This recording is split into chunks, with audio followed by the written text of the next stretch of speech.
ಆತ್ಮೀಯ ವೀಕ್ಷಕರೇ, Royson creations YouTube ಚಾನಲ್ಗೆ ನಿಮಗೆ ಸ್ವಾಗತ. ಇಂದಿನ ಈ ವಿಡಿಯೋದಲ್ಲಿ 10ನೇ ತರಗತಿಯ ಗಣಿತ ವಿಷಯ ರಾಜ್ಯ ಮಟ್ಟದ ಪೂರ್ವ ಸಿದ್ಧತಾ ಪರೀಕ್ಷೆ 3 2026 ಅಂದರೆ ನಾಳೆ ನಡೆಯುವಂತಹ ನಿಮ್ಮ ಗಣಿತ ಪರೀಕ್ಷೆಗೆ ಒಂದು ಮಾದರಿ ಪ್ರಶ್ನೆ ಪತ್ರಿಕೆಯನ್ನು ನಾನು ನಿಮ್ಮ ಜೊತೆ ಶೇರ್ ಮಾಡ್ತಾ ಇದ್ದೀನಿ ಮಕ್ಕಳ. ಸೊ ಈಗ ಆಲ್ರೆಡಿ ನಾನು ಒಂದು ಮಾಡೆಲ್ ಕ್ವಶನ್ ಪೇಪರನ್ನು ನಿಮ್ಮ ಜೊತೆ ಶೇರ್ ಮಾಡಿದ್ದೆ. ಸೊ ಅದರ ಉಳಿದ ಭಾಗವನ್ನು ಅಂದರೆ ಭಾಗ 2 25ರಿಂದ 38ರವರೆಗೆ ಬರುವ ಪ್ರಶ್ನೆಗಳನ್ನು ಈ ವಿಡಿಯೋದಲ್ಲಿ ಶೇರ್ ಮಾಡ್ತಾ ಇದ್ದೀನಿ. ಪೂರ್ತಿಯಾಗಿ ಎರಡು ವಿಡಿಯೋಸನ್ನು ನೋಡಿ 38 ಪ್ರಶ್ನೆಗಳನ್ನು ಪ್ರಾಕ್ಟೀಸ್ ಮಾಡ್ಕೊಳ್ಳಿ. ನಾಳೆ ಎಕ್ಸಾಮಲ್ಲಿ ಎಷ್ಟೋ ಕ್ವಶನ್ಸ್ ರಿಪೀಟ್ ಆಗೋ ಚಾನ್ಸಸ್ ಇರ್ತದೆ ಅಂತ ಹೇಳ್ತಾ ವಿಡಿಯೋವನ್ನು ಪ್ರಾರಂಭಿಸ್ತಾ ಇದ್ದೀನಿ. Fourth main 25th question. So ಇಲ್ಲಿ 3 ಅಂಕದ ಪ್ರಶ್ನೆಗಳು ಬರ್ತದೆ. ಎ ಆಫ್ -3,0, ಬಿ ಆಫ್ 0,2 ಮತ್ತು ಸಿ ಆಫ್ 0,-3 ಬಿಂದುಗಳ ಮೂಲಕ ಹಾದು ಹೋಗುವ ವೃತ್ತ ಕೇಂದ್ರದ ನಿರ್ದೇಶಾಂಕಗಳನ್ನು ಕಂಡುಹಿಡಿಯಿರಿ. ಸೊ ಇಲ್ಲಿ ನಮಗೆ ಒಂದು ವೃತ್ತವನ್ನು ಕೊಟ್ಟಿದ್ದಾರೆ ಮಕ್ಕಳ. ಸೊ ಇಲ್ಲಿ 3 ನಿರ್ದೇಶಾಂಕಗಳು ಇದ್ದಾವೆ. ಸೊ ಇಲ್ಲಿ ನಾನು ಕಂಡುಹಿಡಿಬೇಕಾಗಿರೋವಂಥದ್ದು ಈ ವೃತ್ತ ಕೇಂದ್ರದ ನಿರ್ದೇಶಾಂಕಗಳನ್ನು ಕಂಡುಹಿಡಿಬೇಕು. ಓಕೆನಾ. ಸೊ ಈಗ ನಮಗೆ OA = OB = OC, ಯಾಕೆಂದರೆ ತ್ರಿಜ್ಯ ಯಾವಾಗಲೂ ಸಮನಾಗಿರ್ತವೆ. ಹಾಗಾಗಿ ನಾವೇನು ಮಾಡ್ಬೋದು, OA = OB ಅಂತ ಹೇಳಿ ತೆಗೆದುಕೊಂಡ್ರೆ, ಸೊ ಈಗ ನಾವೇನು ಮಾಡಬೇಕು, ಇಲ್ಲಿಗೆ ದೂರ ಸೂತ್ರವನ್ನು ಉಪಯೋಗಿಸೋಣ ಮಕ್ಕಳ. ಸೊ ದೂರ ಸೂತ್ರ ಉಪಯೋಗಿಸಿದ್ರೆ ನಮಗೆ ಗೊತ್ತಿದೆ, √(x2 - x1) whole square plus y2 - y1 whole square. ಇದು ನಮಗೆ ದೂರ ಸೂತ್ರ. ಈ ದೂರ ಸೂತ್ರಕ್ಕೆ ಇವುಗಳನ್ನ ಹಾಕ್ತಾ ಹೋಗೋಣ ಮಕ್ಕಳ. ಸೊ ಫಸ್ಟ್ ನಾವು OA ಅನ್ನು ತೆಗೆದುಕೊಂಡು ವ್ಯಾಲ್ಯೂಸನ್ನು ಹಾಕ್ತೀವಿ. ಎರಡು ಕಡೆ ದೂರ ಸೂತ್ರ ಇದು ಮಾಡೋದ್ರಿಂದ ಸ್ಕ್ವೇರ್ ಕ್ಯಾನ್ಸಲ್ ಆಗ್ತದೆ. ಹಾಗಾಗಿ ಉಳಿಯುವಂಥದ್ದು x+3 whole square plus y² = x² plus y - 2 whole square ಆಗ್ತದೆ. ಓಕೆನಾ. ಸೊ ಅದನ್ನು ನಾವು ಬಿಡಿಸ್ತಾ ಹೋದರೆ ವಿಲ್ ಗೆಟ್ ಒನ್ ಈಕ್ವೇಷನ್, ಒಂದು ಸಮೀಕರಣ ಸಿಗ್ತಾ ಇದೆ. ಅದು 6x + 4y - 5 ಸಿಗ್ತಾ ಇದೆ ನಮಗೆ. ಹೌದಾ. ಅದೇ ರೀತಿ ನಾವು ಇನ್ನೊಂದನ್ನು ತೆಗೆದುಕೊಳ್ಳೋಣ ಮಕ್ಕಳ. ಯಾವುದು, OB = OC ಅಂತ ಹೇಳಿ ತೆಗೆದುಕೊಂಡ್ರೆ, ಸೊ ಅದಕ್ಕೂ ದೂರ ಸೂತ್ರವನ್ನು ಹಾಕ್ಕೊಂಡು ನಮಗೆ ಮಾಡಿದ್ರೆ ವಿಲ್ ಗೆಟ್ y ವ್ಯಾಲ್ಯೂ ಏನಾಗುತ್ತೆ, -1/2 ಅಂತ ಬರುತ್ತೆ. ಆ ವ್ಯಾಲ್ಯೂವನ್ನು ನಾವು ಈಕ್ವೇಷನ್ 1ಕ್ಕೆ ಸಬ್ಸ್ಟಿಟ್ಯೂಟ್ ಮಾಡಿದ್ರೆ will get x value is also ನಮಗೆ ಸಿಗ್ತದೆ. ಸೊ x ವ್ಯಾಲ್ಯೂ ನಮಗೆ -1/2 ಬರ್ತದೆ. y ವ್ಯಾಲ್ಯೂ ಏನಾಗ್ತದೆ, -1/2 ಆಗ್ತದೆ. ಹಾಗಾಗಿ x ಮತ್ತು ವೃತ್ತಕೇಂದ್ರದ ನಿರ್ದೇಶಾಂಕಗಳು -1/2, -1/2. ನೆಕ್ಸ್ಟ್ ಪ್ರಮೇಯ ಕೇಳಿದ್ದಾರೆ. ಬಾಹ್ಯ ಬಿಂದುವಿನ ವೃತ್ತಕ್ಕೆ ಎಳೆದ ಸ್ಪರ್ಶಕ ಉದ್ದ ಸಮನಾಗಿರ್ತವೆ. ಸೊ ಅದನ್ನು ಸ್ಟೆಪ್ ಬೈ ಸ್ಟೆಪ್ ಕರೆಕ್ಟಾಗಿ ನೀವು ಬರಿತಾ ಹೋಗಿ 3 ಅಂಕಗಳು ಸಿಗ್ತದೆ. ನೆಕ್ಸ್ಟ್ 27ನೇ ಪ್ರಶ್ನೆ. ಒಂದು ಎಕ್ಸ್ಪ್ರೆಸ್ ರೈಲು 132 ಕಿಲೋಮೀಟರ್ ದೂರವನ್ನು ಕ್ರಮಿಸಲು ಪ್ಯಾಸೆಂಜರ್ ರೈಲಿಗಿಂತ 1 ಗಂಟೆ ಕಡಿಮೆ ಸಮಯವನ್ನು ತೆಗೆದುಕೊಳ್ಳುತ್ತದೆ. ಎಕ್ಸ್ಪ್ರೆಸ್ ರೈಲಿನ ಸರಾಸರಿ ಜವವು ಪ್ಯಾಸೆಂಜರ್ ರೈಲಿನ ಸರಾಸರಿ ಜವಕ್ಕಿಂತ 11 km/h ಹೆಚ್ಚಾಗಿದ್ದರೆ ಆ ರೈಲುಗಳ ಸರಾಸರಿ ಜವವನ್ನು ಕಂಡುಹಿಡಿಯಿರಿ. ಸೊ ಇದಕ್ಕೊಂದು ಆಪ್ಷನ್ ಕೊಟ್ಟಿದ್ದಾರೆ, ಅದನ್ನು ನಂತರ ನೋಡೋಣ. ಫಸ್ಟ್ ನಾವು ಪ್ಯಾಸೆಂಜರ್ ರೈಲಿನ ಜವವನ್ನು ತೆಗೆದುಕೊಳ್ಳೋಣ. ಸೊ ಅದು ನಮಗೆ ಕೊಟ್ಟಿಲ್ಲ, ಹಾಗಾಗಿ x ಕಿಲೋಮೀಟರ್ ಆಗಿರಲಿ. ಅದೇ ರೀತಿ ಎಕ್ಸ್ಪ್ರೆಸ್ ರೈಲಿನ ಜವವನ್ನು ಕೊಟ್ಟಿದ್ದಾರೆ 11 ಕಿಲೋಮೀಟರ್ ಅಂತ ಕೊಟ್ಟಿದ್ದಾರೆ. ಹೆಚ್ಚಾಗಿದೆ ಅಂತ ಕೊಟ್ಟಿದ್ದಾರೆ ಯಾವುದಕ್ಕಿಂತ, ಪ್ಯಾಸೆಂಜರ್ ರೈಲಿಗಿಂತ. ಹಾಗಾಗಿ x + 11 ಕಿಲೋಮೀಟರ್ ಅಂತ ತೆಗೆದುಕೊಳ್ಬೇಕು. ಏಕೆಂದರೆ ಪ್ಯಾಸೆಂಜರ್ ರೈಲಿಗಿಂತ ಇದೇನಾಗಿದೆ, ಜಾಸ್ತಿ ಆಗಿದೆ. ಹಾಗಾಗಿ ನಾವು ಅದಷ್ಟನ್ನು ತೆಗೆದುಕೊಳ್ತೀವಿ. ಸೊ ಇಲ್ಲಿಗೆ ನನಗೆ ಜವ ಗೊತ್ತಾಯಿತು ಎರಡರದ್ದು. ಮೊದಲನೇ ರೈಲಿಂದು x ಆಗುತ್ತೆ, ಎರಡನೇ ರೈಲಿಂದು x + 11 ಆಗ್ತದೆ. ಸೊ ಈಗ ಕಾಲ ಅವರೇ ಕೊಟ್ಟಿದ್ದಾರೆ ಮಕ್ಕಳ. ಕಾಲ ಅಂದರೆ ಚಲಿಸಿದ ದೂರ ಬೈ ಕಾಲ, ಅದು ನಮಗೆ ಸೂತ್ರ. ಸೊ ಹಾಗಾಗಿ 132 ಕಿಲೋಮೀಟರನ್ನು ಕ್ರಮಿಸಲು ಪ್ಯಾಸೆಂಜರ್ ರೈಲ್ ತೆಗೆದುಕೊಂಡ ಸಮಯ 132 / x. ಅದೇ ರೀತಿ ಎಕ್ಸ್ಪ್ರೆಸ್ ರೈಲ್ ಏನಾಗ್ತದೆ, 132 / x + 11 ಆಗ್ತದೆ. ಓಕೆನಾ. ಸೊ ಅಲ್ಲಿಗೆ ನಮಗೆ ಈಕ್ವೇಷನ್ ಬರ್ಕೊಳ್ಳೋಕ್ಕೆ ಸಿಗ್ತದೆ. 132/x - 132 / x + 11 ಆಗ್ತದೆ = 1. ಓಕೆನಾ. ಸೊ ಬರ್ಕೊಳ್ಳೋಣ. ಇದನ್ನು ನಾವೇನು ಮಾಡೋಣ, ಲಸಹವನ್ನು ತೆಗೆದುಕೊಂಡ್ರೆ x × x + 11 ಆಗುತ್ತೆ. ಸೊ ಬರ್ಕೊಳ್ಳೋಣ. ಬರ್ಕೊಬಿಟ್ಟು ನಂತರ ಇದನ್ನು ಹೊರೆ ಗುಣಾಕಾರ ಮಾಡಿಕೊಂಡ್ರೆ ನಮಗೆ 132x ಪ್ಲಸ್ ಮಲ್ಟಿಪ್ಲೈ ಮಾಡಿ 1452 - 132x = x² + 11x. ಎಲ್ಲವನ್ನು ಈ ಕಡೆ ತೆಗೆದುಕೊಂಡು ಕ್ಯಾನ್ಸಲ್ ಆಗೋದೆಲ್ಲ ಕ್ಯಾನ್ಸಲ್ ಮಾಡಿ ನಮಗೆ ಒಂದು ಸಮೀಕರಣ ಸಿಗ್ತದೆ, x² + 11x - 1452. ಈಗ ನಾವು -4452ನ ಮಲ್ಟಿಪ್ಲೈ ಮಾಡಿದ್ರೆ ಎಷ್ಟು ಬರಬೇಕು, ಆ್ಯಡ್ ಮಾಡಿದ್ರೆ 44. ಅಂಥ ಸಂಖ್ಯೆ ಯಾವುದಪ್ಪ ಅಂದರೆ 33 × 44. ಅದನ್ನು ಮಾಡಿದ್ರೆ ನಮಗೆ ಇದು ಬರ್ತದೆ. ಸೊ ಅಲ್ಲಿಗೆ ಎಕ್ಸ್ ವ್ಯಾಲ್ಯೂ ನಮಗೆ ಅಪವರ್ತಿಸ್ತಾ ಮಾಡಿದ್ರೆ ಮಕ್ಕಳೇ ಎಕ್ಸ್ ವ್ಯಾಲ್ಯೂ 33 ಬರುತ್ತೆ. ಎಕ್ಸ್ ವ್ಯಾಲ್ಯೂ ಇನ್ನೊಂದು -44. ಸೊ -44ಅನ್ನು ನಾವೇನು ಮಾಡ್ತೀವಿ, ನೆಗ್ಲೆಕ್ಟ್ ಮಾಡ್ತೀವಿ. ಸೊ ಪ್ಲಸ್ ಇರೋದನ್ನು ಕನ್ಸಿಡರ್ ಮಾಡೋದ್ರಿಂದ ಆ ಪ್ಯಾಸೆಂಜರ್ ರೈಲಿನ ಜವ ತೆಗೆದುಕೊಂಡ ಕಾಲ ಎಷ್ಟಾಗಿರ್ತದೆ ಮಕ್ಕಳ, ನಮಗೆ 33 ಆಗಿರ್ತದೆ, ಕಿಲೋಮೀಟರ್ ಆಗಿರುತ್ತೆ. ಸೊ ಎಕ್ಸ್ಪ್ರೆಸ್ ರೈಲಿನ ಜವ 33 + 11 ಮಾಡಿದ್ರೆ 44 km/h ಆಗಿರುತ್ತೆ. ನೆಕ್ಸ್ಟ್ ಅದಕ್ಕೊಂದು ಆಪ್ಷನ್ ಕೊಟ್ಟಿದ್ದಾರೆ. ಎ ಮತ್ತು ಬಿ ಎಂಬ ಇಬ್ಬರೂ ವಿದ್ಯಾರ್ಥಿಗಳು ವಯಸ್ಸು ಕ್ರಮವಾಗಿ 19 ಮತ್ತು 15. ಅವುಗಳ ವಯಸ್ಸುಗಳ ಗುಣಲಬ್ಧ 480ಕ್ಕೆ ಸಮನಾಗಲು ಎಷ್ಟು ವರ್ಷ ಆಗುತ್ತದೆ ಎಂಬುದನ್ನು ಕಂಡುಹಿಡಿಯಿರಿ ಅಂತ ಹೇಳಿ ಕೇಳಿದ್ದಾರೆ. ಸೊ ಇಲ್ಲಿ ನೋಡೋಣ ನೋಡಿ. ಸೊ ನಮಗಲ್ಲಿ ಬೇಕಾಗುವ ವರ್ಷ ಗೊತ್ತಿಲ್ಲ, ಹಾಗಾಗಿ ಎಕ್ಸ್ ಆಗಿರಲಿ. ಮತ್ತು ಅವ್ರು ಹೇಳಿದ್ದಾರೆ ಅವರಿಬ್ಬರ ವಯಸ್ಸಿನ ಗುಣಲಬ್ಧ, ಎ ಮತ್ತು ಬಿ ಇಬ್ಬರ ವಯಸ್ಸುಗಳು ಕ್ರಮವಾಗಿ 19, 15 ವರ್ಷಗಳಾಗಿವೆ. ಅವರ ವಯಸ್ಸುಗಳ ಗುಣಲಬ್ಧ 480ಕ್ಕೆ ಸಮ. ಹಾಗಾಗಿ 19 + x × 15 + x = 480. ಸೊ ಎಲ್ಲವನ್ನ ಗುಣಾಕಾರವನ್ನು ಮಾಡಿದ್ರೆ ನಮಗೆ ಸಿಗ್ತದೆ ಮಕ್ಕಳ 19 + x² + 34x - 195 = 0. ಸೊ ಮತ್ತೆ ನಮಗೆ ಇದನ್ನು ಮಲ್ಟಿಪ್ಲೈ ಮಾಡಿದ್ರೆ 195, ಆ್ಯಡ್ ಮಾಡಿದ್ರೆ 34. ಸೊ ಹಾಗಾಗಿ 39 5 ಆಗ್ತದೆ. ಸೊ ಅಲ್ಲಿಗೆ ನನಗೆ ಎಕ್ಸ್ ವ್ಯಾಲ್ಯೂ -39 ಬರ್ತದೆ, ವೈ ವ್ಯಾಲ್ಯೂ +5 ಬರ್ತದೆ. ಸೊ ಹಾಗಾಗಿ +5ಅನ್ನು ಕನ್ಸಿಡರ್ ಮಾಡಿಕೊಂಡ್ರೆ 5 ವರ್ಷಗಳ ನಂತರ ಅವರಿಬ್ಬರ ವಯಸ್ಸುಗಳ ಗುಣಲಬ್ಧ 480 ಆಗ್ತದೆ. ಸೊ ಈ ರೀತಿ ಮಾಡಿದ್ರೆ ನಿಮಗೆ 3 ಅಂಕಗಳು ಸಿಗ್ತದೆ ಮಕ್ಕಳ. ಆ್ಯಂಡ್ 28ನೇ ಕ್ವಶನ್ನು ತ್ರಿಕೋನಮಿತಿಯ ಮೇಲೆ ಡೆಫಿನೆಟ್ ಕ್ವಶನ್ ಆಗಿರ್ತದೆ ಇಲ್ಲಿ ಬರುವಂಥದ್ದು. secant a of 1 - sin a × secant a + tan a = √1 + cos a × 1 - cos a × cosecant a ಎಂದು ಸಾಧಿಸಿ. ಸೊ ಅದಕ್ಕೂ ಸಹ ಆಪ್ಷನನ್ನು ಕೊಟ್ಟಿದ್ದಾರೆ ಮಕ್ಕಳ. ಸೊ ಮೊದಲನೇ ಕ್ವಶನನ್ನು ತಗೊಳ್ಳೋಣ. LHS ಅನ್ನು ತೆಗೆದುಕೊಳ್ಳೋಣ, ಎಡಭಾಗದ ತೆಗೆದುಕೊಳ್ಳೋಣ. secant a × 1 - sin a × secant a + tan a. So ನಮಗೆ ಗೊತ್ತಿದೆ 1 - sin a ಅಂತ ಹೇಳಿದ್ರೆ ಫಸ್ಟ್ ನಾವು ಇದನ್ನು ಮಲ್ಟಿಪ್ಲೈ ಮಾಡ್ಕೊಳ್ಳೋಣ. secant a - secant a × sin a. ಓಕೆನಾ. So secant a × sin a ಅಂತ ಹೇಳಿದ್ರೆ will get the value tan a ಆಗಿರ್ತದೆ. ಯಾಕೆ ಅಂತ ಹೇಳಿದ್ರೆ sin a is nothing but 1 / cosecant ಆಗಿರುತ್ತೆ. ಹಾಗಾಗಿ secant / cosecant ತೆಗೆದುಕೊಂಡ್ರೆ will get the answer tan a ಆಗಿರ್ತದೆ. ಹಾಗಾಗಿ secant a = tan a + secant a + tan a ಆಗ್ತದೆ. ಸೊ ಮಲ್ಟಿಪ್ಲೈ ಮಾಡಿದ್ರೆ ನಮಗೆ ಅದು ಯಾವ ಫಾರ್ಮಲ್ಲಿದೆ, a² - b² ಫಾರ್ಮಲ್ಲಿದೆ. ಹಾಗಾಗಿ ನಮಗೆ secant² a - tan² a = 1 ಆಗ್ತದೆ. ಸೊ ಇದನ್ನು ಇಕ್ವೇಷನ್ 1 ತಗೊಳ್ಳೋಣ. ಅದೇ ರೀತಿ ಬಲಭಾಗದಲ್ಲಿರೋದನ್ನು ತೆಗೆದುಕೊಂಡು ಪ್ರೂವ್ ಮಾಡಿದರೆ ಅಲ್ಲೂ ಸಹ 1. ಹಾಗಾಗಿ LHS = RHS ಆಗುತ್ತೆ. ನೆಕ್ಸ್ಟ್ ಸೆಕೆಂಡ್ ಕ್ವಶನ್ ಕೊಟ್ಟಿದ್ದಾರೆ. sin θ / 1 - cos θ + tan θ / 1 + cos θ = cot θ + secant θ × cosecant θ ಎಂದು ಸಾಧಿಸಿ. ಸೊ LHS ಅನ್ನು ಬರೆದುಕೊಂಡು ಮಕ್ಕಳ ಪ್ರೂವ್ ಮಾಡ್ತಾ ಹೋಗಿ. ನಿಮಗೆ ಬಹಳ ಈಸಿಯಾಗಿ 3 ಅಂಕಗಳು ಗಳಿಸ್ಬೋದು.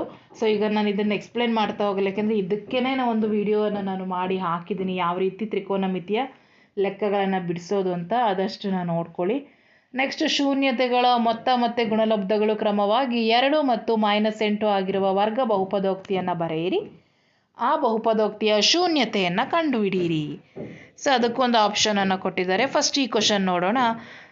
ಶೂನ್ಯತೆಗಳ ಮೊತ್ತ ಅಂದರೆ α + β = 2. ಆಲ್ರೆಡಿ ಅವರೇ ಕೊಟ್ಟಿದ್ದಾರೆ. ಅದೇ ರೀತಿ ಗುಣಲಬ್ಧ α × β = -8. ಸೊ ಈಗ ನಾವು ಅದನ್ನು ಬರಿಬೇಕಾಗಿರೋ ಬಹುಪದೋಕ್ತಿ ಏನು, p of x = x² - α + β × x + α β. So x² - 2x × -8. So ಅಲ್ಲಿಗೆ ನಮಗೆ x² - 2x - 8 ಆಯಿತು. ಸೊ ಇಲ್ಲಿಗೆ ನಮಗೆ ಒಂದು ಬಹುಪದೋಕ್ತಿ ಸಿಕ್ತು. ಸೊ ಈಗ ಅದರ ಶೂನ್ಯತೆಯನ್ನು ಕಂಡುಹಿಡಿಬೇಕು ಅಂದರೆ ಈಗ ಅಪವರ್ತಿಸ್ತಾ ಹೋಗಬೇಕು. ಅಪವರ್ತಿಸ್ತಾ ಹೋದರೆ ನಮಗೆ ಒಂದು 4 ಬರುತ್ತೆ, ಇನ್ನೊಂದು -2 ಬರುತ್ತೆ. ಅಲ್ಲಿಗೆ ನಮಗೆ 2 ಶೂನ್ಯತೆಗಳು ಸಿಗ್ತದೆ. ಅದೇ ರೀತಿ ಆ ಪ್ರಶ್ನೆಗೆ ಇನ್ನೊಂದು ಆಪ್ಷನ್ ಕೊಟ್ಟಿದ್ದಾರೆ. ಸೊ x² + 3x + 1 ಈ ಬಹುಪದೋಕ್ತಿಯ ಶೂನ್ಯತೆಗಳು α ಮತ್ತು β ಆದರೆ 1/α + 1/β alpha square beta into alpha beta ಸ್ಕ್ವೇರನ್ನು ಪ್ರೂವ್ ಮಾಡಿ ಅಂತ ಹೇಳಿ ಕೊಟ್ಟಿದ್ದಾರೆ. ಸೊ ಶೂನ್ಯತೆಗಳ ಮೊತ್ತ ಮತ್ತು ಗುಣಲಬ್ಧವನ್ನು ಬರೆದುಕೊಂಡು ಪ್ರೂವ್ ಮಾಡಿ ಮಕ್ಕಳೇ. ಇಷ್ಟು 30ನೇ ಪ್ರಶ್ನೆ. ABC ಒಂದು ಲಂಬಕೋನ ತ್ರಿಭುಜ, ಕೋನ ಎ 90 ಡಿಗ್ರಿ ಮತ್ತು ಕೋನ ಇದು AB ಪರ್ಪೆಂಡಿಕ್ಯುಲರ್ ಟು BC ಆದರೆ AB square is equal to ABC into BD ಎಂದು ತೋರಿಸಿ. ಸೊ ಇಲ್ಲಿ ನೋಡಿ, ಈ ರೀತಿ ನಿಮಗೆ ಡಿಸ್ಪ್ಲೇ ಮೇಲೆ ಕಾಣ್ತಿದೆ. ಇದಿಷ್ಟನ್ನ ಇದು ಮಾಡ್ಕೊಳ್ಳಿ. Next question number 31. ಗೋಡೆ ಗಡಿಯಾರದ ನಿಮಿಷದ ಮುಳ್ಳಿನ ಉದ್ದ 18 ಸೆಂಟಿಮೀಟರ್ ಇದೆ. 35 ನಿಮಿಷಗಳಲ್ಲಿ ನಿಮಿಷದ ಮುಳ್ಳು ಕ್ರಮಿಸುವ ವಿಸ್ತೀರ್ಣವನ್ನು ಕಂಡುಹಿಡಿಯಿರಿ. ನಿಮಿಷದ ಮುಳ್ಳಿನ ಚಲನೆಯಿಂದ ಉಂಟಾಗುವ ಕಂಸದ ಉದ್ದವನ್ನು ಕಂಡುಹಿಡಿಯಿರಿ. ಸೊ ಇಲ್ಲಿ ನಾವು ತ್ರಿಜ್ಯಾಂತರ ಖಂಡದ ವಿಸ್ತೀರ್ಣವನ್ನು ನಾವು ಉದ್ದವನ್ನು ಕಂಡುಹಿಡಲಿಕ್ಕೆ ಕೇಳಿದ್ದಾರೆ. ಸೊ ಹಾಗಾಗಿ ನಮ್ಗೆ ಅವ್ರು ಕೊಟ್ಟಿರೋದೇನು, ಗೋಡೆ ಗಡಿಯಾರದ ನಿಮಿಷದ ಮುಳ್ಳಿನ ಉದ್ದವನ್ನು ಕೊಟ್ಟಿದ್ದಾರೆ, ಎಷ್ಟು ನಿಮಿಷದಲ್ಲಿದೆ ಅಂತಲೂ ಕೊಟ್ಟಿದ್ದಾರೆ. ಸೊ ಫಸ್ಟು ವಿಸ್ತೀರ್ಣವನ್ನು ಕಂಡುಹಿಡಿಬೇಕು. ಸೊ ಹಾಗಾಗಿ ಬರ್ಕೊಳ್ಳೋಣ ಮಕ್ಕಳ. ತ್ರಿಜ್ಯಾಂತರ ಖಂಡದ ಕೋನ ಕೊಟ್ಟಿಲ್ಲ. ಸೊ ಕೋನ ಕಂಡುಹಿಡ್ಕೊಳ್ಳೋದು ಬಹಳ ಈಸಿ. 35 ನಿಮಿಷ ಇಂಟು 360 ಡಿಗ್ರಿ ಡಿವೈಡೆಡ್ ಬೈ 60 ನಿಮಿಷ. ಯಾಕೆಂದರೆ ಅದು ವೃತ್ತದಲ್ಲಿರೋದ್ರಿಂದ ನಾವು 360 ಡಿಗ್ರಿ ತೆಗೆದುಕೊಳ್ತೀವಿ. 360 ಡಿಗ್ರಿ ಡಿವೈಡೆಡ್ ಬೈ 60 ನಿಮಿಷ ಇಂಟು 35 ನಿಮಿಷ ಮಾಡಿದ್ರೆ 210 ಡಿಗ್ರಿ ಆಗ್ತದೆ. ಹಾಗಾಗಿ ತೀಟಾ 210 ಡಿಗ್ರಿ ಆಯಿತು. ಈಗ ನಾವು ವಿಸ್ತೀರ್ಣವನ್ನು ಕಂಡುಹಿಡಿಬೇಕು. ಸೊ ತ್ರಿಜ್ಯಾಂತರ ಖಂಡದ ವಿಸ್ತೀರ್ಣಕ್ಕೆ theta by 360 into 5r square is the formula. So values ಎಲ್ಲವನ್ನು ಸಬ್ಸ್ಟಿಟ್ಯೂಟ್ ಮಾಡೋಣ. ಮಾಡಿದ್ರೆ ನಮಗೆ ಬರೋವಂಥದ್ದು 594 ಸೆಂಟಿಮೀಟರ್ ಸ್ಕ್ವೇರ್ ಆಗುತ್ತೆ. ಅದೇ ರೀತಿ ಕಂಸದ ಉದ್ದವನ್ನು ಕಂಡುಹಿಡಿಬೇಕು ಮಕ್ಕಳ. So theta by 360 into 2πr. So values ಎಲ್ಲ ಸಬ್ಸ್ಟಿಟ್ಯೂಟ್ ಮಾಡಿದ್ರೆ ವಿಲ್ ಗೆಟ್ 60. ಸೊ ಅವ್ರು ಕೇಳಿರೋದು ಇಷ್ಟೇ, ವಿಸ್ತೀರ್ಣ ಮತ್ತು ಕಂಸದ ಉದ್ದ. ಹಾಗಾಗಿ ಇದಿಷ್ಟು ಮಾಡಿದ್ರೆ ಕಂಪ್ಲೀಟ್ ಆನ್ಸರ್ ನಿಮಗೆ ಸಿಗ್ತದೆ. ನೆಕ್ಸ್ಟ್ 32ನೇ ಪ್ರಶ್ನೆ. ಒಂದು ಪೆಟ್ಟಿಗೆಯಲ್ಲಿ 6ರಿಂದ 70ರವರೆಗೆ ನಮೂದಾಗಿರುವ ಕಾರ್ಡುಗಳಿವೆ. ಆ ಪೆಟ್ಟಿಗೆಯಿಂದ ಒಂದು ಕಾರ್ಡನ್ನು ಯಾದೃಚ್ಛಿಕವಾಗಿ ಹೊರತೆಗೆದಾಗ ಕಾರ್ಡಿನ ಮೇಲೆ ಈ ಕೆಳಗಿನಂತೆ ಸಂಖ್ಯೆಗಳನ್ನು ಪಡೆಯುವ ಸಂಭವನೀಯತೆಯನ್ನು ಕಂಡುಹಿಡಿಯಿರಿ ಅಂತೇಳಿ ಕೇಳಿದ್ದಾರೆ. ಒಂದು ಪೂರ್ಣ ವರ್ಗ ಸಂಖ್ಯೆ, ಇನ್ನೊಂದು 5ರಿಂದ ಭಾಗವಾಗುವ ಸಂಖ್ಯೆ, ಇನ್ನೊಂದು 30ಕ್ಕಿಂತ ಕಡಿಮೆ ಇರುವ ಬೆಸ ಸಂಖ್ಯೆ. ಸೊ ಅವ್ರು ಹೇಳಿರೋದೇನು, 6ರಿಂದ 70ರವರೆಗೆ ನಮೂದಾಗಿರುವ ಕಾರ್ಡು. ಸೊ ಬರ್ಕೊಳ್ಳೋಣ ಮಕ್ಕಳ. 6ರಿಂದ 70ರವರೆಗೆ S is equals to 6, 7, 8, 9, 10 etcetera 70ನೇವರೆಗೂ. ಅಲ್ಲಿಗೆ ನನಗೆ ನಂಬರ್ ಆಫ್ ಸ್ಯಾಂಪ್ಲಿಂಗ್ ಎಷ್ಟು ಬರ್ತದೆ, 65. ಕೌಂಟ್ ಮಾಡ್ತಾ ಹೋಗಿ, 6, 7, 8, 9, 10. ಸೊ ಕೌಂಟ್ ಮಾಡ್ತಾ ಹೋದರೆ 65 ನಂಬರ್ ಸಿಗ್ತದೆ. ಸೊ ಮೊದಲನೇ ಪ್ರಶ್ನೆ ಅವ್ರು ಕೇಳಿರೋವಂಥದ್ದೇನು ಮಕ್ಕಳ, ಒಂದು ಪೂರ್ಣ ವರ್ಗ ಸಂಖ್ಯೆ. ಸೊ ಪೂರ್ಣ ವರ್ಗ ಸಂಖ್ಯೆಗಳು ಎಷ್ಟಿದಾವೆ ಇದರ ನಡುವೆ, 9, 16, 25, 36, 49, 64. ಹಾಗಾಗಿ N of A is equals to 6 ಆಯಿತು. ಸೊ ಹಾಗಾಗಿ P of A is equals to N of A divided by N of S. So ಹಾಗಾಗಿ 6 ಡಿವೈಡೆಡ್ ಬೈ 65. ಸೊ ಇದಿಷ್ಟು ಆನ್ಸರನ್ನು ಬರೆದರೆ ಇಲ್ಲಿಗೆ ನಿಮಗೆ 1 ಅಂಕ. ನೆಕ್ಸ್ಟ್ ಅದೇ ರೀತಿ 5ರಿಂದ ಭಾಗವಾಗುವ ಸಂಖ್ಯೆ ಕೇಳಿದ್ದಾರೆ. 5ರಿಂದ ಅಂತ ಹೇಳಿದರೆ ನಮಗೆ 10, 15, 20, 25, 30 ಎಕ್ಸೆಟ್ರಾ 70ರವರೆಗೂ ಸಿಗ್ತದೆ. ಒಟ್ಟು ನಮಗೆ ಬರುವಂಥದ್ದು N ಆಫ್ B 13 ಸಂಖ್ಯೆಗಳು ಬರ್ತದೆ. ಹಾಗಾಗಿ P of B is equals to N of B divided by N of S. therefore 13 divided by 65 ಅಥವಾ 1 ಡಿವೈಡೆಡ್ ಬೈ 5 ಅಂತ ಬರೆದ್ರೂ will get a marks. Next 30ಕ್ಕಿಂತ ಕಡಿಮೆ ಇರುವ ಬೆಸ ಸಂಖ್ಯೆ 7, 9, 11, 15, 13, 17, 21, 19, 23, 27, 29 ಒಟ್ಟಾರೆ 12 ಬೆಸ ಸಂಖ್ಯೆಗಳಿದ್ದಾವೆ. ಸೊ ಹಾಗಾಗಿ 12 ಡಿವೈಡೆಡ್ ಬೈ 65.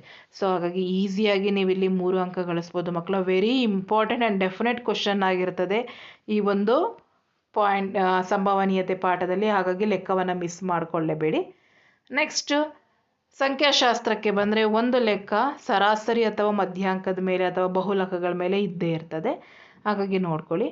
ಕೊಟ್ಟಿರುವ ಆವೃತ್ತಿ ವಿತರಣಾ ಪಟ್ಟಿ ಸರಾಸರಿಯನ್ನು ಕಂಡುಹಿಡಿಯಿರಿ. ವರ್ಗಾಂತರ ಕೊಟ್ಟಿದ್ದಾರೆ, ಆವೃತ್ತಿಯನ್ನು ಕೊಟ್ಟಿದ್ದಾರೆ ಮಕ್ಕಳ. ಸೊ ಅದಕ್ಕೆ ನಾವು ಫಸ್ಟ್ ಏನು ಮಾಡಬೇಕು, CI ಮತ್ತು ಇದನ್ನು F-ಅನ್ನು ಕೊಟ್ಟಿದ್ದಾರೆ. ಸೊ ಫಸ್ಟು F-ಅನ್ನು ಆ್ಯಡ್ ಮಾಡ್ತಾ ಹೋಗೋಣ. So summation of FI is equals to 50. ಇದಿಷ್ಟನ್ನು ನೀವು ಕೂಡಿಸಿದ್ರೆ ವಿಲ್ ಗೆಟ್ 50. ನೆಕ್ಸ್ಟ್ ಏನು ಮಾಡಬೇಕು ಮಕ್ಕಳ, ಇದರ ಮಧ್ಯಬಿಂದುವನ್ನು ನಾವು ಕಂಡುಹಿಡಿಬೇಕು. XI ಅಂತ ಹೇಳಿದರೆ ಕ್ಲಾಸ್ ಇಂಟರ್ವಲ್ದು ಮಧ್ಯಬಿಂದು. ಸೊ ಹಾಗಾಗಿ 0 to 10 ಬರುವಂಥದ್ದು 5, 10 to 20ಯಲ್ಲಿ ಬರುವಂಥದ್ದು 15. ಅದನ್ನು ನೀವು ಬರಿತಾ ಹೋಗಿ 5, 15, 25, 35, 45. ಸೊ ನೆಕ್ಸ್ಟ್ ಏನು ಮಾಡಬೇಕು, ಈ ಎರಡನ್ನು ಮಲ್ಟಿಪ್ಲೈ ಮಾಡ್ತಾ ಹೋಗಬೇಕು, ಎಫ್ ಮತ್ತು ಎಕ್ಸ್ ಐಯನ್ನು. ಸೊ ಮಲ್ಟಿಪ್ಲೈ ಮಾಡಿದ್ರೆ ಎಫ್ ಐ ಎಕ್ಸ್ ಐ ಬರ್ತದೆ. ಸೊ ಅದನ್ನು ಟೋಟಲ್ ಮಾಡಿದರೆ summation of F I X I ಬರ್ತದೆ 1380. ಸೊ ಮತ್ತು ಸರಾಸರಿ ಕಂಡುಹಿಡಿಯೋಕ್ಕೆ ಸೂತ್ರ summation of F I X I divided by summation of F I ಮಾಡಿದ್ರೆ 1380 ಡಿವೈಡೆಡ್ ಬೈ 50. ಸೊ ನಮಗೆ ಸಿಗುವಂಥದ್ದು 27.6 ಆಗ್ತದೆ. ಅದೇ ಪ್ರಶ್ನೆಗೆ ಆಪ್ಷನ್ ಕೊಟ್ಟು ಬಹುಲಕವನ್ನು ಕಂಡುಹಿಡಿಯಿರಿ ಅಂತೇಳಿ ಕೇಳಿದ್ದಾರೆ. ಸೊ ಬಹುಲಕ ಕಂಡುಹಿಡಿಯೋದು ಬಹಳ ಈಸಿ ಮಕ್ಕಳ. ಒಂದು ವರ್ಗಾಂತರ ಆವೃತ್ತಿಯನ್ನು ಕೊಟ್ಟಿರ್ತಾರೆ, ಅದರಲ್ಲಿ ಯಾವುದು ಹೈಯೆಸ್ಟ್ ಆವೃತ್ತಿ, ಜಾಸ್ತಿ ಆವೃತ್ತಿ ಇರ್ತದಲ್ಲ, ಅದೇ ಬಹುಲಕ ಇರುವ ಆವೃತ್ತಿ ಆಗಿರ್ತದೆ. ಹಾಗಾಗಿ ನಾವು ಇದನ್ನು F1 ಅಂತ ಹೇಳಿ F0 ಅಂತ F1 ಅಂತ ಹೇಳಿ ತಗೋತೀವಿ. ಹಿಂದಿನ ಆವೃತ್ತಿಯನ್ನು F0 ಅಂತ ತಗೋತೀವಿ, ಮುಂದಿನ ಆವೃತ್ತಿಯನ್ನು F1 ಅಂತ ತಗೋತೀವಿ. ಆ ಬಹುಲಕ ಇರುವಂಥ ಆವೃತ್ತಿಯ ಕೆಳಮಿತಿಯನ್ನು L ಅಂತ ತೆಗೆದುಕೊಳ್ತೀವಿ. ಈ ವರ್ಗಾಂತರದ ಗಾತ್ರ 30 - 5 ಮಾಡಿದರೆ ಏನಾಗ್ತದೆ ಮಕ್ಕಳ, 5 ಆಗ್ತದೆ. ಸೊ ಇದಿಷ್ಟು ವ್ಯಾಲ್ಯೂಸು ನಮಗೆ ಗೊತ್ತಿದ್ದರೆ ಬಹುಲಕವನ್ನು ಕಂಡುಹಿಡಲಿಕ್ಕೆ ಸೂತ್ರ L plus F1 minus F0 divided by 2F1 minus F0 minus F2 into H. So values ಎಲ್ಲವನ್ನು ಸಬ್ಸ್ಟಿಟ್ಯೂಟ್ ಮಾಡಿ, ಕೂಡಿಸೋದಿದ್ರೆ ಕಳೆಯೋದಿದ್ರೆ ಮಲ್ಟಿಪ್ಲೈ ಏನಿರುತ್ತೆ ಅದೆಲ್ಲ ಮಾಡಿದ್ರೆ will get the exact value 27.5. So ಇದಿಷ್ಟು ಮಾಡಿ, ಸೊ ಸಂಖ್ಯಾಶಾಸ್ತ್ರದಿಂದ ಯಾವುದಾದ್ರೂ ಎರಡನ್ನು ಪ್ರಾಕ್ಟೀಸ್ ಮಾಡ್ಕೊಳ್ಳಿ, ಸರಾಸರಿ ಬಹುಲಕ ಅಥವಾ ಸರಾಸರಿ ಮಧ್ಯಾಂಕ. ಹಾಗಾಗಿ ಫಿಕ್ಸ್ ಆಗಿ ಆ ಕ್ವಶನ್ಸ್ ಬರೋದ್ರಿಂದ ಚೆನ್ನಾಗಿ ಕಲ್ತ್ಕೊಳ್ಳಿ. And next 34th question, 5th main, ಕೆಳಗಿನ ಪ್ರಶ್ನೆಗಳಿಗೆ ಉತ್ತರಿಸಿ. ಇಲ್ಲಿ 4 ಅಂಕದ ಪ್ರಶ್ನೆಗಳಿರ್ತದೆ. ಸೊ ಒಂದು ರೇಖಾತ್ಮಕ ಜೋಡಿಗಳ ಸಮೀಕರಣದಿಂದ ಡೆಫಿನೆಟ್ ಕ್ವಶನ್ ನಕ್ಷೆ ವಿಧಾನದಿಂದ ಬಿಡಿಸ್ಲಿಕ್ಕೆ. ಸೊ 2 ಸಮೀಕರಣ ಕೊಟ್ಟಿರ್ತಾರೆ, X plus 2y = 6, X plus y = 5. So first ನಾವು ಒಂದೇ ಸಮೀಕರಣವನ್ನು ತೆಗೆದುಕೊಳ್ಳೋಣ. ಈ ಮೊದಲನೇ ಸಮೀಕರಣದಲ್ಲಿ ಎಕ್ಸ್ ಪ್ಲಸ್ 2y = 6. ಸೊ ನಾವು ಇಲ್ಲಿ ಎಕ್ಸ್ = 6 ಮೈನಸ್ 2y ಅಂತ ಹೇಳಿ ತೆಗೆದುಕೊಳ್ಳೋಣ. ಸೊ ನಾವಾಗ ವೈಗಾದರೂ ನೀವು ಈ ರೀತಿನಾದ್ರು ಸಮೀಕರಣ ಬರ್ಕೊಳ್ಳಿ, ಅಥವಾ y = 6 minus X whole divided by 2 ಅಂತ ಈ ರೀತಿನಾದರೂ ಸಮೀಕರಣ ಮಾಡ್ಕೊಳ್ಳಿ, ಏನೂ ಸಮಸ್ಯೆ ಇಲ್ಲ. ಯಾವುದಕ್ಕೆ ಬೇಕಾದರೂ ವ್ಯಾಲ್ಯೂವನ್ನು ಕೊಡ್ತಾ ಹೋಗ್ಬೋದು. ಈಗ ನೀವು ಎಕ್ಸಿಗೆ 0 ಕೊಟ್ಟರೆ ಏನಾಗ್ತದೆ, y ವ್ಯಾಲ್ಯೂ 3 ಬರುತ್ತೆ. ಎಕ್ಸಿಗೆ 6 ಕೊಟ್ಟರೆ will get the y value 0 ಆಗ್ತದೆ. ಸೊ ಅಷ್ಟೇ, ನೀವು ಈ ರೀತಿನಾದ್ರು ಸಮೀಕರಣ ಎಕ್ಸಿಗಾದರೂ ಬೆಲೆ ಕೊಡಿ, ವೈಗಾದರೂ ಬೆಲೆ ಕೊಡಿ. ಸೊ ಏನು ಕೊಡ್ತೀರಾ ಅದನ್ನು ಟೇಬಲಲ್ಲಿ ಬರೀಬೇಕು. ಅರ್ಥ ಆಗ್ತಿದೆಯಲ್ಲ, ಈ ರೀತಿ ಬರೀರಿ. ಅದೇ ರೀತಿ ಇನ್ನೊಂದು ಸಮೀಕರಣವನ್ನು ಸಹ ತೆಗೆದುಕೊಳ್ಳಿ, X plus y = 5. So y = 5 minus X ಆಗ್ತದೆ. ಎಕ್ಸ್ ವ್ಯಾಲ್ಯೂ ನೀವೇನು ಕೊಡ್ತಾ ಹೋಗ್ತೀರಾ, y ಬೆಲೆ ಅದನ್ನು ಇಲ್ಲಿಗೆ ಲಿಸ್ಟ್ ಮಾಡ್ತಾ ಹೋದರೆ ಈ ಟೇಬಲ್ಲೇ ವೆರಿ ಇಂಪಾರ್ಟೆಂಟ್, ನಿಮಗೆ 2 ಅಂಕಗಳು ಸಿಗ್ತದೆ. ಅದಾದಮೇಲೆ ಪ್ರಮಾಣ ಬರೀರಿ, ಎಕ್ಸ್ ಅಕ್ಷ ಮತ್ತು ವೈ ಅಕ್ಷದಲ್ಲಿ ಏನು ತಗೋತಾ ಇದ್ದೀರಾ ಅದು ಬರೆದ ನಂತರ ನೀವು ಈ ಒಂದು ಗ್ರಾಫನ್ನು ಹಾಕಿ ಇಲ್ಲಿಗೆ ನಿಮಗೆ ಎಲ್ಲಿ ಇಂಟರ್ಸೆಕ್ಟ್ ಆಗ್ತಾ ಇದೆಯಲ್ಲ ಅಲ್ಲಿ ಎಕ್ಸ್ ವ್ಯಾಲ್ಯೂ ಏನಿರುತ್ತೆ ಅದನ್ನು ನೋಡ್ಕೊಳ್ಳಿ. ಎಕ್ಸ್ 4, ವೈ ವ್ಯಾಲ್ಯೂ 1 ಆಗಿರುತ್ತೆ. ಸೊ ಈ ರೀತಿ ಬರೆದ್ರೆ ನಿಮಗೆ ಪೂರ್ಣವಾಗಿ 4 ಅಂಕ ಸಿಗ್ತದೆ ಮಕ್ಕಳ, ಮಿಸ್ ಮಾಡ್ಕೋಬೇಡಿ. ನೆಕ್ಸ್ಟ್ ನಿಮಗೆ ಒಂದು ಪ್ರಮೇಯ ತ್ರಿಭುಜದ ಮೇಲೆ ಕೊಟ್ಟಿದ್ದಾರೆ, ಆಪ್ಷನನ್ನು ಕೊಟ್ಟಿದ್ದಾರೆ, ಯಾವುದಾದ್ರೂ ಒಂದನ್ನು ನೀವು ಆಯ್ಕೆ ಮಾಡಿ ಬರಿಬೇಕಾಗ್ತದೆ ಮಕ್ಕಳ. ಬಹಳ ಈಸಿ ಇರ್ತದೆ. ಸೊ ನಿಮಗೆ ಇಲ್ಲಿ ಡಿಸ್ಪ್ಲೇ ಮೇಲೆ ಕಾಣಿಸ್ತಾ ಇದೆಯಲ್ಲ ಪ್ರಮೇಯ, ನಾನು ಎಕ್ಸ್ಪ್ಲೈನ್ ಮಾಡ್ತಾ ಹೋಗಿಲ್ಲ, ನಿಮ್ಗೆ ಆಲ್ರೆಡಿ ಕಲ್ತಿರ್ತೀರ, ಯಾಕೆಂದರೆ ಇವೆಲ್ಲ ಡೆಫಿನೆಟ್ ಕ್ವಶನ್ಸ್ಗಳಾಗಿರ್ತವೆ. ಹಾಗಾಗಿ ನಾನು ನೆಕ್ಸ್ಟ್ ಕ್ವಶನ್ಗೆ ಹೋಗ್ತೀನಿ. 36ನೇ ಪ್ರಶ್ನೆ, ಒಂದು ಸಮಾಂತರ ಶ್ರೇಣಿಯ ಮೊದಲ n ಪದಗಳ ಮೊತ್ತ Sn = 3n² + 2n ಆಗಿದೆ. ಹಾಗಾದರೆ ಶ್ರೇಣಿಯ nನೇ ಪದ ಕಂಡುಹಿಡಿಯಿರಿ. ಆ ಶ್ರೇಣಿಯಲ್ಲಿ 59 ಪದಗಳಿದ್ದರೆ ಕೊನೆಯ 10 ಪದಗಳ ಮೊತ್ತವನ್ನು ಕಂಡುಹಿಡಿಯಿರಿ ಅಂತೇಳಿ ಕೊಟ್ಟಿದ್ದಾರೆ. ಸೊ ಅವರೇ ಕೊಟ್ಟಿದ್ದಾರೆ Sn = 3n² + 2n. So ಎನ್ಗೆ value ಕೊಡ್ತಾ ಹೋಗೋಣ. ವೆನ್ n = 1, ಸೊ ಎಸ್ ಬೆಲೆ ಏನಾಗ್ತದೆ, ವ್ಯಾಲ್ಯೂ ಸಬ್ಸ್ಟಿಟ್ಯೂಟ್ ಮಾಡಿ 5 ಬರ್ತದೆ S1. ನೆಕ್ಸ್ಟ್ S2 16 ಆಗ್ತದೆ. ಎನ್ನಿಗೆ 3 ಕೊಟ್ಟಾಗ X2 33 ಆಗ್ತದೆ. ಸೊ ಹಾಗಾಗಿ ನಮಗೆ A1 ಈಸ್ ನಥಿಂಗ್ ಬಟ್ 5 ಆಗ್ತದೆ. A2 is nothing but what 16 minus 5, so ಅಲ್ಲಿಗೆ 11 ಆಗ್ತದೆ. A3 ಏನಾಗ್ತದೆ, S2 minus S3, so that means 17. ಅಲ್ಲಿಗೆ ನನಗೆ ಸಮಾಂತರ ಶ್ರೇಣಿ ಗೊತ್ತಾಯಿತು, 5, 11, 17. ಸೊ ಎನ್ನನೇ ಪದವನ್ನು ಕಂಡುಹಿಡಿಯಿರಿ ಅಂತ ಕೊಟ್ಟಿದ್ದಾರೆ. ಅಲ್ಲಿಗೆ AN = A + n - 1 × D ಸೂತ್ರವನ್ನು ಹಾಕ್ಕೊಳ್ಳೋಣ. ಎ ಬೆಲೆ ಮತ್ತೆ ಗೊತ್ತಾಯಿತು, ಡಿ ಬೆಲೆ ಗೊತ್ತಾಗಿದೆ, ಎನ್ ಗೊತ್ತಿಲ್ಲ, ಹಾಗೆ ಬರ್ಕೊಳ್ಳಿ. ಸೊ ಅಲ್ಲಿಗೆ AN = 6n - 1 ಆಯಿತು. ಸೊ ಅವರು ಶ್ರೇಣಿಯಲ್ಲಿ 59 ಪದಗಳಿದ್ದರೆ ಕೊನೆಯ 10 ಪದಗಳ ಮೊತ್ತ ಕಂಡುಹಿಡಿಯಲಿಕ್ಕೆ ಹೇಳಿದ್ದಾರೆ. ಸೊ ಅಲ್ಲಿಗೆ ಕೊನೆಯ 10 ಪದಗಳ ಮೊತ್ತ ಅಂತ ಹೇಳಿದರೆ 59 ಪದಗಳ ಮೊತ್ತ ಮೈನಸ್ 49 ಪದಗಳ ಮೊತ್ತ ಆಗುತ್ತೆ. ಓಕೆನಾ? ಹಾಗಾಗಿ S59 - S49. ಸೊ ಅದನ್ನು ಮಾಡಿಕೊಂಡು ಸೊ ಇಲ್ಲಿ ನಾವು SN ಫಾರ್ಮುಲಾ ಹಾಕ್ಕೊಳ್ಳೋಣ. SN = n / 2 × 2a + n - 1 × 2. ಆ ಫಾರ್ಮುಲಾಕ್ಕೆ ಸಬ್ಸ್ಟಿಟ್ಯೂಟ್ ಮಾಡಿದ್ರೆ will get the value 3260. Next ತ್ರಿಕೋನಮಿತಿಯ ಅನ್ವಯದ ಮೇಲೆ ಡೆಫಿನೆಟ್ ಕ್ವಶನ್ ನಿಮಗಿಲ್ಲಿ 37ನೇ ಪ್ರಶ್ನೆಯನ್ನು ಕೇಳಿದ್ದಾರೆ ಮಕ್ಕಳ. ಸೊ ಸಮುದ್ರ ತೀರದ ಮೇಲೆ ನೇರವಾಗಿ ನಿಂತ ಒಂದು ದೀಪಸ್ತಂಭದ ಎತ್ತರ 10√3 ಆಗಿದೆ. ದೀಪಸ್ತಂಭದ ಬುಡದಿಂದ 30 ಮೀಟರ್ ದೂರದಲ್ಲಿ ಒಂದು ಗೋಪುರ CE ಹಾಗೂ 10 ಮೀಟರ್ ದೂರದಲ್ಲಿ ಹಡಗೊಂದು F ನಿಂತಿದೆ.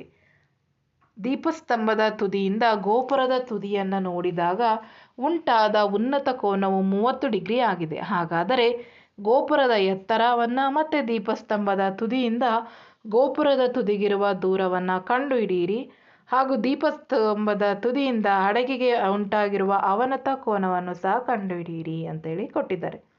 ಆಪ್ಷನ್ನು ಸಹ ಕೊಟ್ಟಿದ್ದಾರೆ ಮಕ್ಕಳ. ಫಸ್ಟ್ ನಾವು ಈ ದೀಪದ ಎತ್ತರ ಅವರೇ ಕೊಟ್ಟಿದ್ದಾರೆ ಮಕ್ಕಳ. ಇಲ್ಲಿ ನೋಡಿ 10√3 ಕೊಟ್ಟಿದ್ದಾರೆ, ಬರ್ಕೊಳ್ಳೋಣ. ಸೊ ದೀಪದ ಪಾದದಿಂದ ಗೋಪುರದ ಎತ್ತರಕ್ಕಿರುವಂತಹ ದೂರ, ಸೊ ಅದು BC = 30 ಮೀಟರ್. ಸೊ ಇದೆ ನಮಗೆ ಗೋಪುರದ, ಇದು ಗೋಪುರ, ಇದು ನಮಗೆ ದೀಪಸ್ತಂಭ. ಓಕೆನಾ? ಮಿಸ್ ಮಾಡ್ಕೋಬೇಡಿ.